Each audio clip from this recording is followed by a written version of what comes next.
Thank you all very much for coming today, ladies and gentlemen. We're very grateful for all your help, and of course, first of all, thank you very much to everyone at the Loch Earn Yacht Club for all your assistance in allowing us to erect this memorial. Now, my name, by the way, is Kenneth Bannerman.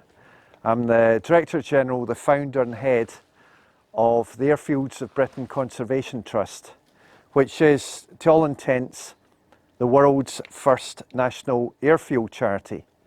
We've got a very popular 3,000 page website, and if you just type in the letters ABCT, for example, you will find everything detailed there very easily. Now, one of the main things we do is that we erect commemorative memorials to the UK's disused airfields and everyone who served at them.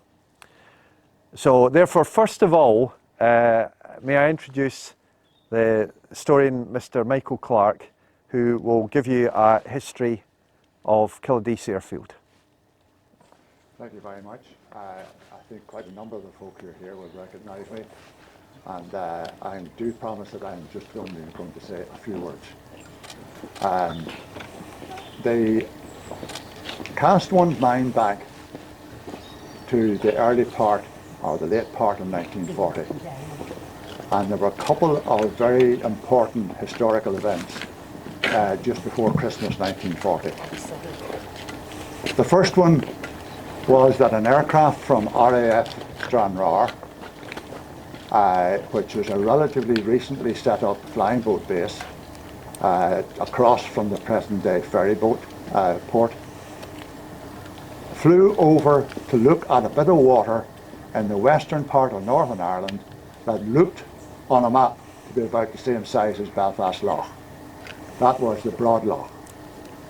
They desperately needed access further into the Atlantic for aircraft, countering the German submarine campaign, which after the French had fallen in mid-1940, they were operating from Brittany. There were surface craft, German surface craft operating, etc. And things were very difficult in the North Atlantic during that part of the war.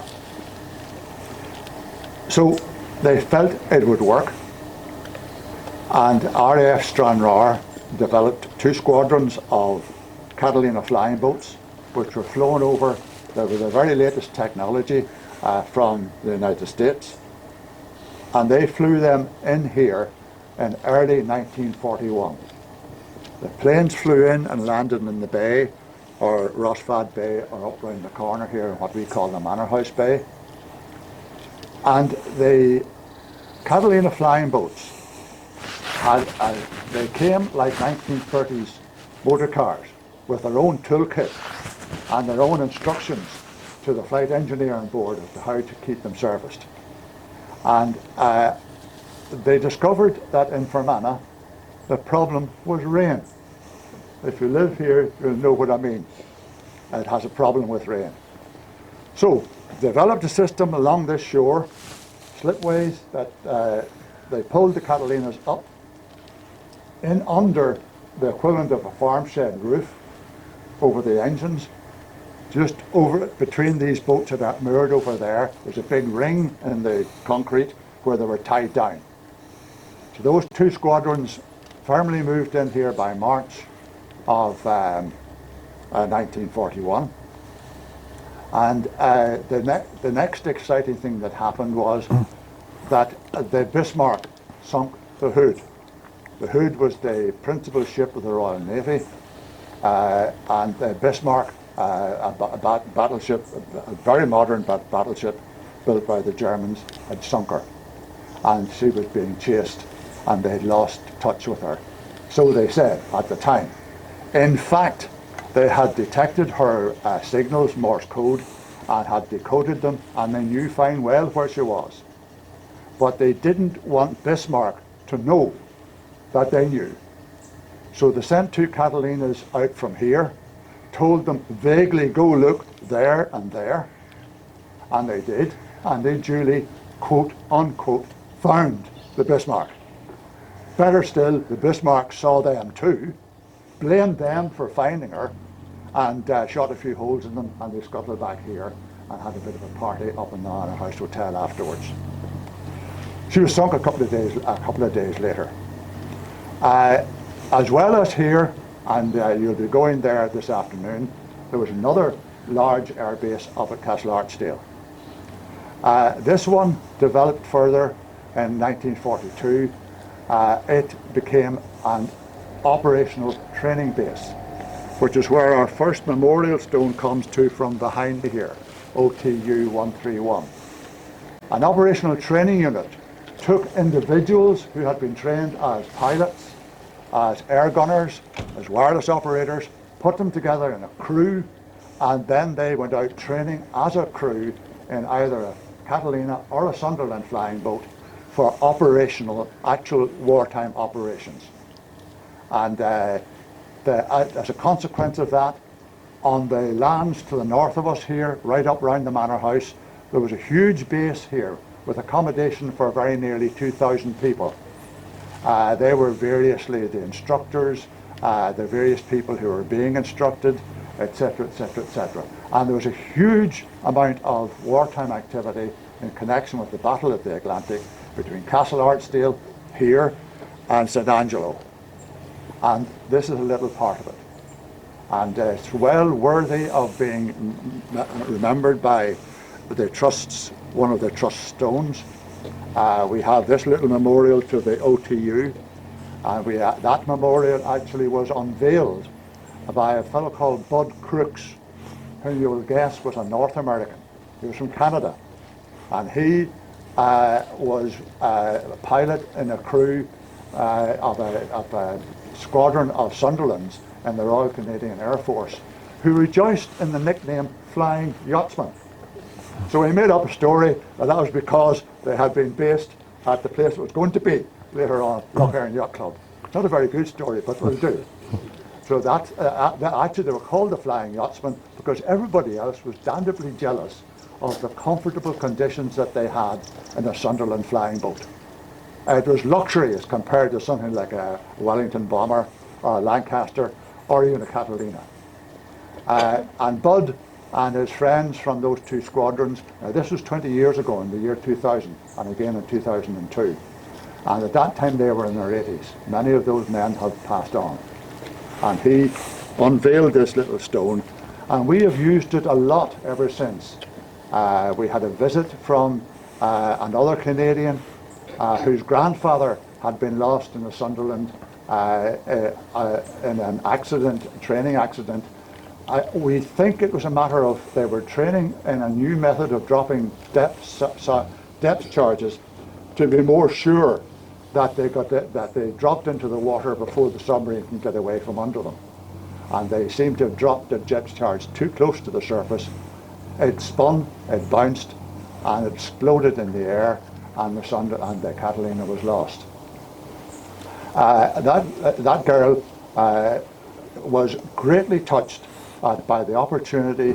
She left a wreath on top of the stone, and later on, when it withered, some of the members took it down the lake and cast it out on the Broad Loch to let it sink there. There are many other stories. We have here with us Joe O'Loughlin, who has researched a very great deal of this and is responsible for the list of the airmen lost. That's up on the board inside, and so on. And Joe, you're very, very welcome. Thank you very much. And Joe did a great deal of research work on all of these things. However, I have talked rather more than a few words, and thank you very much for the opportunity of saying a little bit about RAF Killadeas.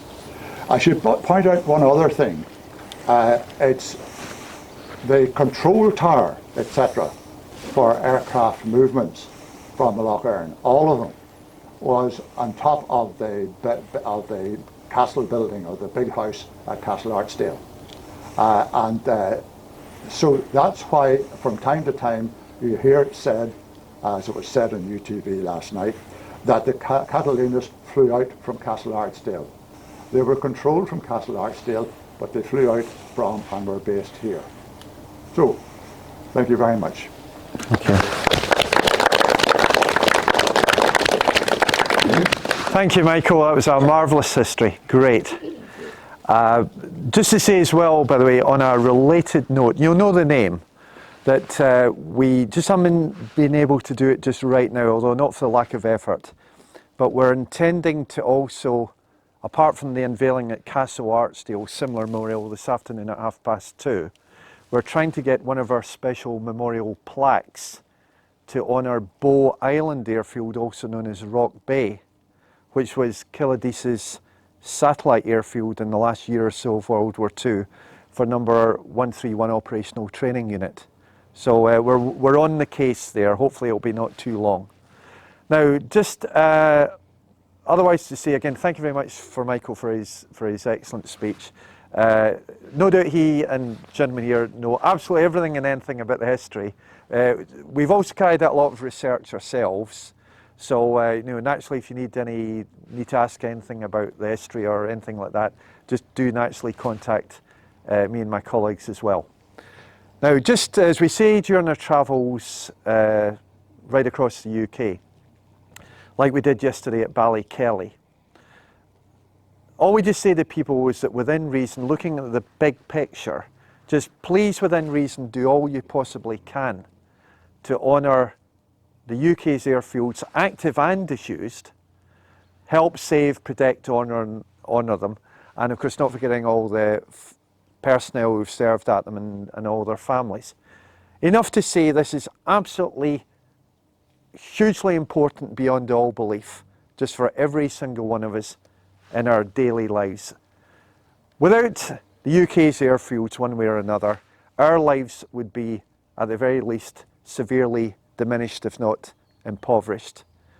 As we simply say to people, among so many other things, you can literally walk down the street and there are airfield links all around. It's not obvious, that goes without saying, but it's the lateral thinking involved in this. Jobs, facilities, services, everything and anything, even right down to our health. That's how important our airfields are.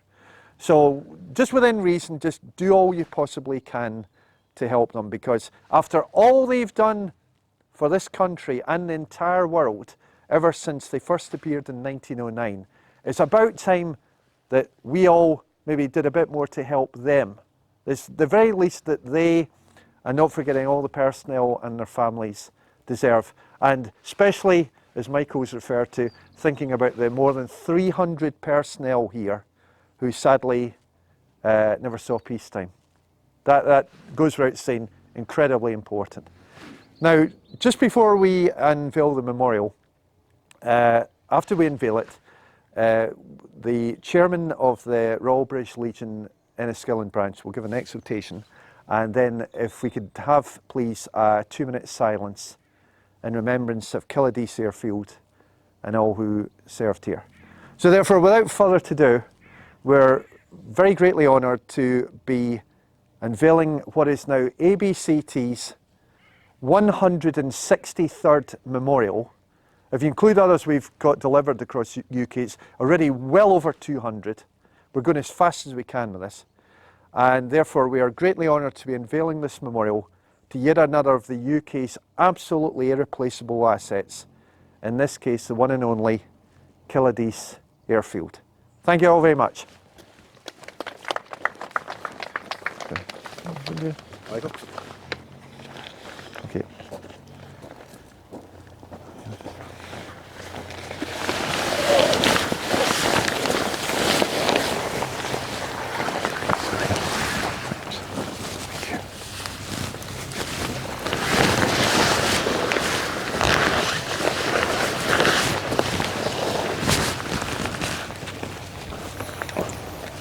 They shall grow not old, as we are left grow old. Age shall not weary them, nor the years condemn. At the going down of the sun, and in the morning, we will remember them. We will remember them.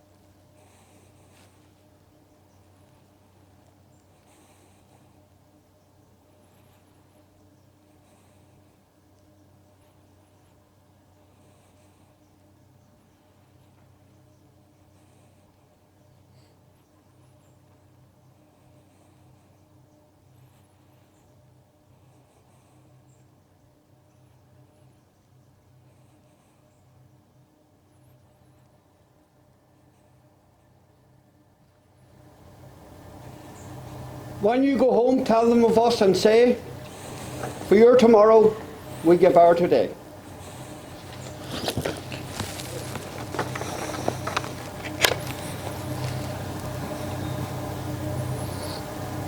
Thank you.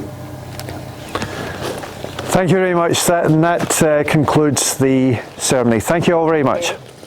There's tea and coffees inside.